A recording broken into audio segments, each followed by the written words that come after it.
Bonjour. Alors aujourd'hui, nous vous invitons à une belle rencontre avec l'abbé Mario Côté, notre prêtre modérateur, mais cette fois-ci dans un contexte vraiment en toute simplicité, à la bonne franquette, où nous allons l'appeler tout simplement Mario. À tout de suite. Tu es rendu à une étape de ta vie où tu fais une relecture, là, mais en même temps, tu es capable de décrocher aussi, d'aller au cinéma, puis d'écouter... Quelle sorte de film t'écoutes? Toutes sortes de films, écoute. Star Wars, non? Oui, dans le temps que ça a sorti, oui. Mais j'ai déjà bien gros trippé sur ce genre de film-là. Mais maintenant, j'aime le cinéma. J'ai déjà été un vrai cinéphile à y aller toutes les semaines là, depuis plusieurs années. C'est pas le cas. Mais j'aime des fois le cinéma répertoire. Je vais aimer de temps en temps un bon film d'action aussi. Là. Oui. Puis j'ai pas la mémoire des films. Des fois, je pourrais les revoir. Là. Je pourrais les revoir. C'est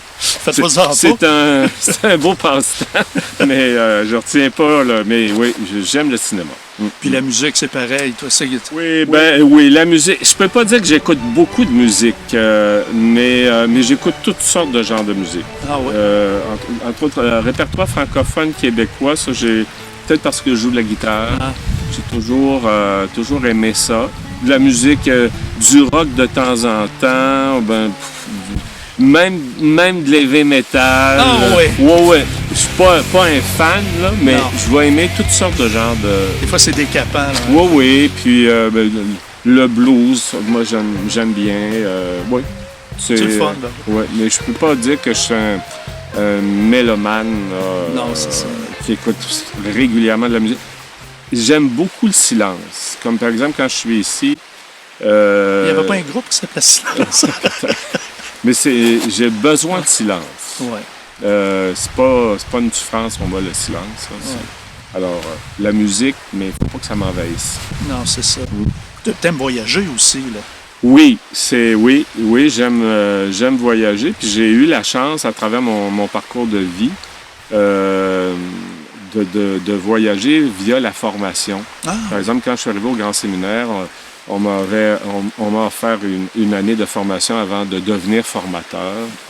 Et c'était l'occasion d'un long séjour en France. À Paris, j'imagine? Oui, exactement. Puis, en Europe, on a une partie du monde occidental à nos portes. Pendant cette année-là, j'ai beaucoup voyagé. Puis quand j'ai eu l'occasion, j'avais un confrère à un moment donné qui m'a invité au Togo. J'ai eu la chance d'aller en Afrique. C'est un voyage très marquant. J'ai eu l'occasion de le faire du ministère au Yukon pour remplacer un été, un confrère. Et j'ai passé presque un mois là-bas. Et j'avais du temps aussi, parce que je voulais aller m'occuper de la communauté francophone de Whitehorse. Mais c'est ça, j'ai essayé de saisir les occasions qui ont passé. Finalement, j'ai eu le bonheur d'aller à Rome quelques fois lors d'un congrès de vacances. Oui. Tu te débrouilles en anglais un peu, là, ça? Oui. Just little. Just a little bit. Je m'étais donné de faire une formation en anglais pendant une année sabbatique, puis je peux pas dire que j'ai le don des langues, là. Je voudrais bien l'avoir un peu plus. Mais j'ai quasiment envie de te poser la question, si tu n'étais pas devenu prêtre, Mario, là, qu'est-ce que tu aurais aimé faire dans la vie, toi? Je vais dire, à 15 ans, là, pour venir à ce que je te disais tantôt, là, c'est à quoi T'aspirais? J'aspirais. À ce moment-là, je pensais devenir opticien d'ordonnance. Oh!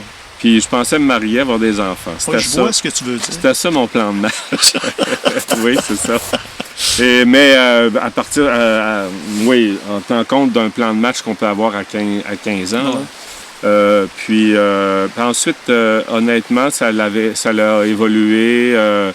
J'ai pensé à la psychologie, la question de la relation d'aide, c'est quelque chose avec lequel j'ai jonglé aussi pas mal.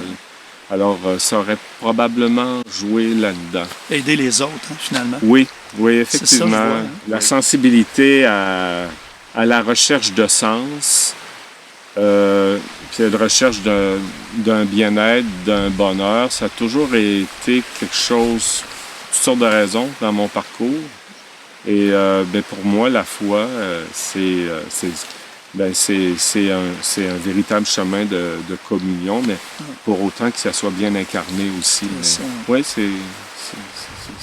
c'est un des éléments qui ont toujours fait partie un peu à la fois de mes valeurs, mes préoccupations, puis le désir de m'investir pour ces choses-là. Tu te vois où dans 10 ans, toi, à peu près? Ah, C'est long, hein? C'est loin, hein? c'est loin, à la fois,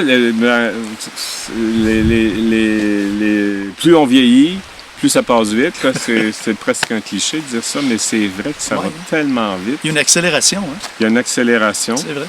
Je le sais pas. Dans 10 ans, j'espère avoir plusieurs années, honnêtement, dans l'unité où je suis.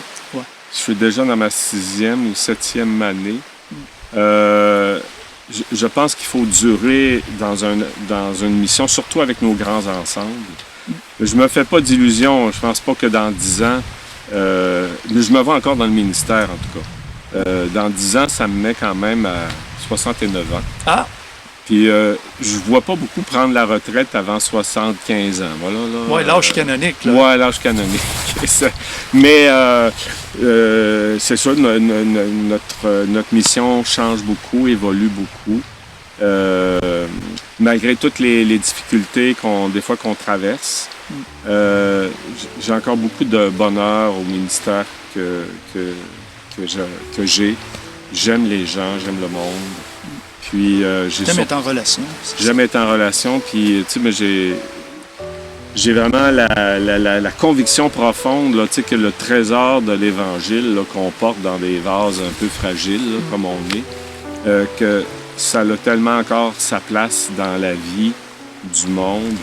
Alors ça, tant que cette conviction est là, tu sais, je me vois porter encore l'Évangile avec mes forces, mais aussi avec mes limites, là, mais j'espère. Je suis un gars actuellement quand même assez bien en santé. J'essaie d'être attentif à ça aussi. Mais voilà, je prends ça une année à la fois, mais